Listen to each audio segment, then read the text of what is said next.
अस्सलाम वालेकुम नाज़रीन, ये नज़र अंदाज करना आसान है कि इंटरनेट तक हमारी रसाई दुनिया के समंदर में बिछाई गई हज़ारों मील तवील केबल तारों पर मुनहसर है। वो इंटरनेट के लिए प्लम्बिंग फ्राहम करती है और 98% इंटरनेट ट्रैफिक इन्हीं के जरिए चलती है। आइए बताते हैं आपको ये जो इंटरनेट का जाल पूरी दुनिया में फैला है, इसको कैसे और किसने अंजाम दिया, जिसकी बदौलत आज हम एक दूसरे के मीलों दूर बैठकर भी एक दूसरे के करीब तर हैं। इसकी वजह से आज हमने हर चीज़ तक रसाई हासिल कर ली है। आप देख रहे हैं इन्फो न्यूज़ नेटवर्क और मैं हूँ हिबा शौकत अली अब्बासी। समंदर में तारे बिछाने का ख्याल सबसे पहले अमरीकी मोजिद सैमुअल मोर्स को आया। वो दीगर मगरबी मोजिदों के साथ टेलीग्राफ यानी कि तार इजाद करने की कोशिश कर रहा था। ये बिजली की तारों के जरिए पैगाम रसानी का पहला जदीद तरीक़ेकार था। ये काम मगर आसान नहीं था। जहाज़ों ने समंदर में 2500 किलोमीटर लंबी तारें बिछाई थी। ये तारीखी इंसानी में अपनी नौयत का पहला काम था। ये तार 2 कारखानों में तैयार हुई। तार को मुख्तलिफ मजबूत और सख्त मादों से लपेटा गया था। मदा यही था कि वो न सिर्फ समुद्र की तह में बैठ जाए बल्कि नमकीन और केमियाई पानी के मुज़र असरात से भी महफूज रहे। यही वजह है कि हर नॉटिकल मील 1852 मीटर पर जो तार बिछाई गई, इसका वजन आधे टन यानी कि 550 किलो के बराबर था और 2 मीटर गहराई में डालना पड़ता था। ताहम अक्सर जगहों पर ये तारें सिर्फ समुद्र के फर्श पर डाल दी जाती थी, क्योंकि इन जगहों पर समुद्र की गहराई इतनी ज्यादा होती थी कि एक जहाज ने अमरीकी और दूसरे जहाज ने बरतानिया से सफर करके इस तार को बिछाने का काम शुरू किया। दोनों जहाज़ों के अमलों को अपना काम अंजाम देते हुए मुख्तलिफ मुश्किलात और रुकावटों का भी सामना करना पड़ा। कभी समुद्री तूफान काम रोक देता तो कभी ज़ेरे समुद्र चट्टानें मज़ाहम बनकर तार बिछाने ना देती। इस ज़माने में टेक्नोलॉजी भी खाम थी, इस बाहिस भी रुकावटें पेश आई। चंद बार तो तारें टूट गई। इन मसाइल की वजह से एक वक्त तो ऐसा आया कि कंपनी के डायरेक्टर मंसूबे तर्क करने का सोचने लगे।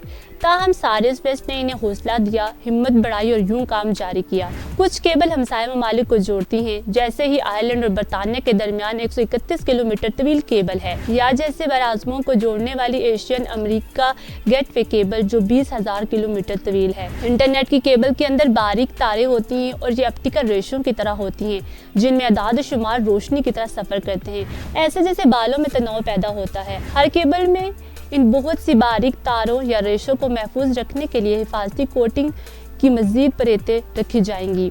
सब काम नामी बैन अल-अक़वामी कंपनी के डायरेक्टर डेनियल सोसा के मुताबिक एक मसला ये है कि पूरे केबल सिस्टम को एक मुकम्मल निज़ाम की हैसियत से तैयार करना और इनका तजुर्बा करने की ज़रूरत है। समुद्र की सतह जैसे बराज़मी शेल्फ भी कहा जाता है, इस पर तारों को 1 से 2 मीटर गहराई में डालना पड़ता है। ताहम अक्सर जगहों पर ये तारें सिर्फ समुद्र के फर्श पर डाल दी जाती हैं, क्योंकि इन जगहों पर समुद्र की गहराई इतनी ज्यादा होती है कि इन्हें नुकसान पहुंचने का खतरा नहीं होता। समुद्र की तह में दुनिया को मिलाने वाला तारों का जाल टोंगा की टूटी केबल कैसे जोड़ी जाएगी? एक ज़ेरे समुद्र फाइबर ऑप्टिक केबल जो जनूबी बहरहाल के जजीरे टोंगा को बाकी दुनिया से जोड़ती है, अतवशंख फटने से टूट गई है। न्यूजीलैंड के वजारत खारजा का कहना है कि जनूबी बहरहाल में काम करने वाली 31,000 मील लंबी केबल टूट गई है, जिसकी मरम्मत में 1 माह से ज्यादा वक्त लग सकता है।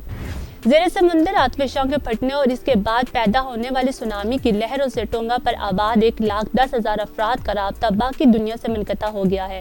जनूबी बहरहाल की यूनिवर्सिटी में नस सैटेलाइट डिश का इस्तेमाल करते हुए मरकजी 2G जजीरे पर एक वायरलेस कनेक्शन कायम किया गया है, लेकिन सर्विस खराब और सुस्त रफ्तार है। केबल कैसे ठीक होगी? ख्याल किया जा रहा है कि ये केबल साहिल से तकरीबन 37 किलोमीटर दूर टूटी है। खबर रसा इदारे रूटर्स के मुताबिक आतिफिशां के बाद कंपनी टोंगा केबल के सर्वे से केबल टूटने की तस्दीक होती है। वर्जिन मीडिया के मुताबिक प्रिंसिपल इंजीनियर और यूरोपीय ज़ेरे समंदर केबल एसोसिएशन के नायब चेयरमैन पीटर जेमिसन के मुताबिक इसको मरम्मत करने का अमल दर हकीकत काफ़ी सादा है। वो कहते हैं कि जजीरे से रोशनी की शुआ भेजी जाएगी और एक मशीन पैमाइश करेगी और सफ़र में कितना वक्त लगेगा और ये इस बात का तयन करेगा कि वक्फा कहाँ पे है। फिर एक केबल मरम्मत करने वाला बहरी जहाज़ केबल के टूटे सिरे के मकाम पर भेजा जाएगा। ये टूटे हुए सिरे को बाजियाब कराने के लिए या तो पानी के अंदर चलने वाली गाड़ी या ग्रिपिनल कहा जाने वाला आला इस्तेमाल करके केबल के टूटे हुए टुकड़े के सिरे को तलाश करेगा। इसे कश्ती पर मौजूद नई केबल से दोबारा जोड़ दिया जाएगा और इस पर फिर टूटी हुई केबल के दूसरे सिरे पर भी यही अमल होगा। अगर सब कुछ ठीक हो जाता है तो पूरे अमल में 5 से 7 दिन लगेंगे। टोंगा तक केबल मरम्मत करने वाली कश्ती के पहुंचने में वक्त लगेगा। इस वक्त करीब 3 कश्ती पापुआ न्यू गिनी की बंदरगाह मुर्सबी में है, जो इस जजीरे से तकरीबन 4,700 किलोमीटर दूर है। खुसूसी जहाज रिलायंस जनूबी बहरहाल में 50,000 किलोमीटर तवील केबल की मरम्मत और देखभाल का काम सर अंजाम देता है। केबल मरम्मत करने वाले जहाज को रवाना करने से कबल माहिरीन को इस बात को यकीनी बनाना होगा कि ये इलाका कश्ती और हमले के लिए महफूज है और मजीद आतशबाह पड़ने का इम्कान तो नहीं है। एक अंदाजे के मुताबिक आलमी सतह पर हर साल केबल टूटने या इसमें नुक्स पैदा होने के 200 वाक़यात पेश आते हैं और इनकी मरम्मत करनी पड़ती है, लेकिन इन हादसात की वजह से कुदरती आफात भी कम होती हैं और 90% टूट फूट माहीगीरी की कश्तियों की जाल या लंगरों से होती है। ट्रैकिंग टेक्नोलॉजी का इस्तेमाल तेजी से बढ़ रहा है ताकि केबल ऑपरेटरों को इन इलाकों में जहां केबल नुकसान पहुंचने का खतरा हो सकता है वहां किसी भी कश्ती या जहाज की नकल व हरकत के बारे में हर वक्त इत्तला मिल जाए और वो कश्ती या जहाज के अमले से बराह रास्त राब्ता करके इन्हें इस बारे में खबरदार किया जा सके। डेटा केबल शीशे के फाइबर ऑप्टिक बारीक धागों से बनी होती है, लेकिन केबल पर शीशे की तारों को महफूज बनाने के लिए तह चढ़ाई जाती है। लेकिन कुदरती आफात गहराई में भी आ सकती हैं, जैसा कि टोंगा में हुआ है। 2006 में ताइवान के साहिल पर आने वाले ज़लज़ले से एक केबल टूट गई थी और इस इलाके में इंटरनेट और बैनुल-अक़वामी फोन सर्विसेज को नुकसान पहुंचा था। टोंगा सिर्फ एक केबल पर इंतजार कर रहा था। जैस्मिन का कहना है कि बेहतरीन तो ये है कि कम से कम 2 केबल्स हो, लेकिन केबल्स महंगी हैं और जहां फेसबुक, गूगल और किसी और बैनुल-अक़वामी कंपनी को इस जगह से माली फायदा न हो, वहां इन्हें एक से ज्यादा केबल बिछाने में कोई दिलचस्पी नहीं होती।